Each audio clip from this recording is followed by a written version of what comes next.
And welcome to learning lessons. आज हम देखने वाले क्लास 10 एसएससी बोर्ड का gravitation chapter number 1 science part 1 का। तो चलिए शुरू करते हैं। अब यहाँ पे देखिए ग्रेविटेशन चैप्टर का नाम है, लेकिन ग्रेविटेशन होता क्या है? कई लोगों को लगता है ग्रेविटेशन और ग्रेविटी सेम चीज़ है, बट नहीं, ग्रेविटेशन अलग है, ग्रेविटी अलग है। अब ग्रेविटेशन का मतलब यहाँ डेफिनेशन दी गई है। We have seen in previous standard that the gravitational force is a universal force and it is acts only between two objects on the earth but also between any two objects in the universe. Let us now learn about this force was discovered.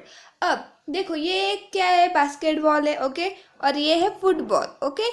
ये दोनों एक दूसरे की तरफ अगर attract होंगे, मतलब ये अट्रैक्ट हो रहा है, ऐसे समझ लिया हमने दूसरे, तो इस अट्रैक्शन को हम कहेंगे ग्रेविटेशन, ओके। ये दोनों चीज़ एक दूसरे की तरफ अट्रैक्ट हो रहे।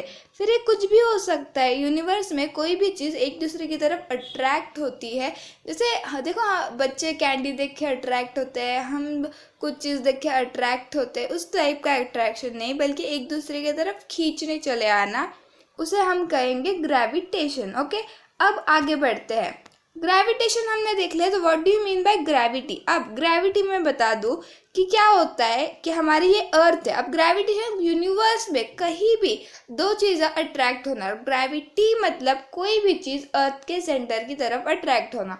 यहाँ दिखाया गया है फिगर में कि यहाँ पर देखो एक एप्पल है पेड़ पे लगा हुआ, ये क्या कर रहा है, स्ट्रेट नीचे, यानी कहाँ, सेंटर की तरफ हो रहा है फॉल। क्यों हो रहा है सेंटर की तरफ? क्योंकि अर्थ के पास ग्रेविटी है। अब इस ग्रेविटी का जो है डिस्कवर किसने किया? सर आइजैक न्यूटन ने ग्रेविटी डिस्कवर की। अब देखो हर एक चीज़ को ना अलग अलग नाम दिए जाते हैं। साइंस को साइंस साइंटिस्ट ने नाम दिया होगा, वैसे ही ग्रेविटी को, ग्रेविटी है ना, सर आइजैक न्यूटन ने दिया था, ओके। इतना समझ में आ गया। अब आगे बढ़ते हैं हमारे नेक्स्ट पॉइंट की तरफ, circular motion and centripetal force, okay. अब देखो सर्कुलर मोशन और सेंट्रीपेटल फोर्स में हमें देखना क्या है। सर्कुलर मोशन क्या है, यहाँ पे डायग्राम डेफिनेशंस आपको दी गई है, वो आप देख सकते हैं। मैं आपको सिंपल कंसेप्ट समझाती हूँ। सर्कुलर मोशन हमने पढ़ा है। सर्कुलर मोशन क्या होता है कि एक सर्कल पाथ में घूमना। देखिए फिगर ए में दिखाया गया है हमें कि यहाँ कैसे वो सर्कुलर पाथ में घूम रहा है।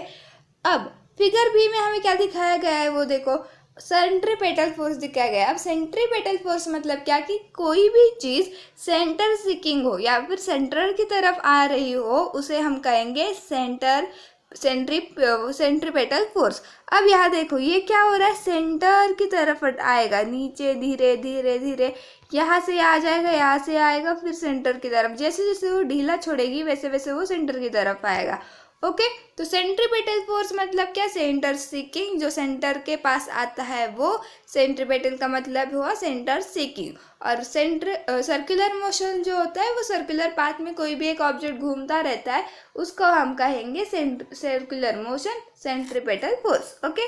अब बढ़ते हैं आगे, ओके। अब हमें क्या देखना है, केपलर्स लॉ।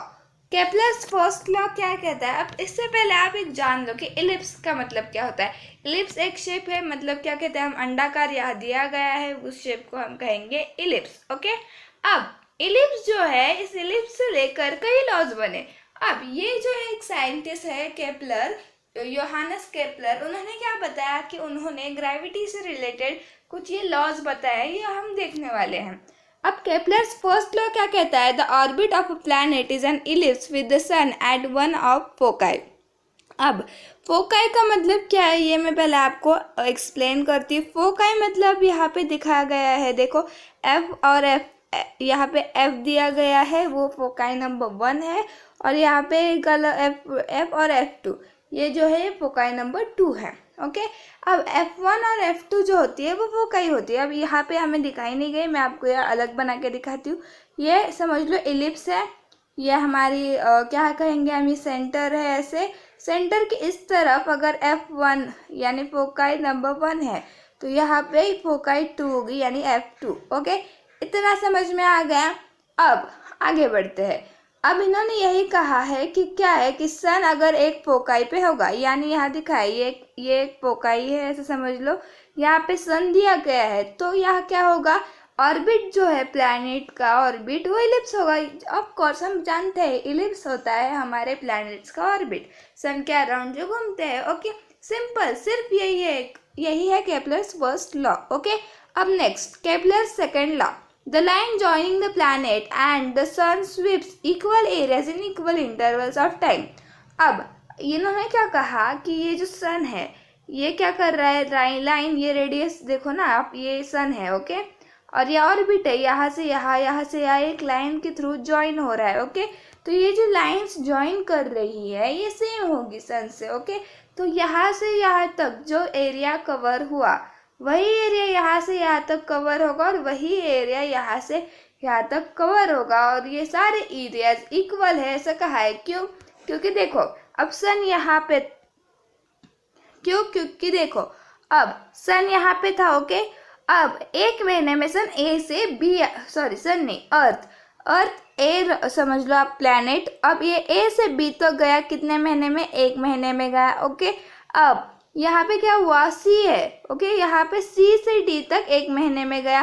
क्यों ऐसा गया, यहाँ ज़्यादा दिख रहा है या कम, क्योंकि अब देखो आप, अगर ये आपका ये एरिया और आपका ये एरिया, ठीक है, इतना बड़ा है और इसकी रेडियस छोटी है, इसकी रेडियस बड़ी है, इसलिए यहाँ पे छोटा दिख रहा है, ज़्यादा टाइम लगेगा। ओके, सो ए से बी तक एक महीना लगा, सी से डी तक एक महीना लगा और ई से एफ तक एक महीना लगा। तो ये एक महीना हर एक पर्टिकुलर एरिया के लिए लगा, इसीलिए ये सारे ए बी सी जो है तीनों एरियाज इक्वल है। ये केपलर्स ने कहा, इसको एरिया लॉज ऑफ एरियाज भी कहा जाता है, केपलर्स सेकेंड लॉ को।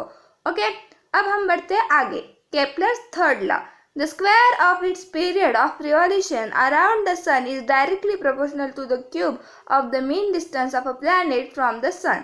जो स्क्वायर है वो प्रोपोर्शनल होगा, किससे प्रोपोर्शनल होगा, वो आर के क्यूब से। इतना समझ में आ गया। अब हमें इक्वल का साइन लेना है, तो क्या कर सकते हैं हम, टी का square which is proportional to the R, अब इज इक्वल टू कांस्टेंट होता है। तो अगर आपने आर इधर ले लिया, देखो यहाँ पे कांस्टेंट इधर, आर इधर होगा, वो इधर आ जाएगा नीचे, इज इक्वल टू सी, याद दिया गया है के, सॉरी के कांस्टेंट का क्या होता है। अब कांस्टेंट इज इक्वल टू होता है मतलब आर से मल्टीप्लाई होता है, इसलिए आर अपॉन में आ जाता है। इतना आपको समझ में आ गया होगा। ओके, आई होप आप लोगों को आज की वीडियो में जो जो मैंने सिखाया वो सब समझ में आ गया होगा। क्योंकि आज की वीडियो में हमने क्या क्या देखा, उसकी एक बार रिवीजन कर लेते हैं। आज की वीडियो में हमने देखा ग्रेविटेशन क्या होता है, ग्रेविटी क्या होती है, उनमें डिफरेंस क्या होता है, उनको सर आइजैक न्यूटन ने डिस्कवर किया था। फिर हमने सर्कुलर मोशन को देखा जो सर्कुलर पाथ में होता है, सेंट्रीपेटल फोर्स देखा जो सेंटर सीकिंग होता है। उसके बाद हमने केपलर्स के फर्स्ट, सेकेंड और थर्ड लॉ देखे। आज की वीडियो के लिए सिर्फ इतना ही। अगली वीडियो में हम इसके आगे की जो चीज़ें हैं जैसे कि Newton's universal law of gravitation, उसके एक न्यूमेरिकल अर्थ ग्रेविटेशनल एक्सेलरेशन, ये सब चीज़ें देखने वाले हैं। लेकिन आज के लिए इतना ही। मैं मिलती हूँ आपसे अगली वीडियो में, तब तक के लिए थैंक्स फॉर वॉचिंग।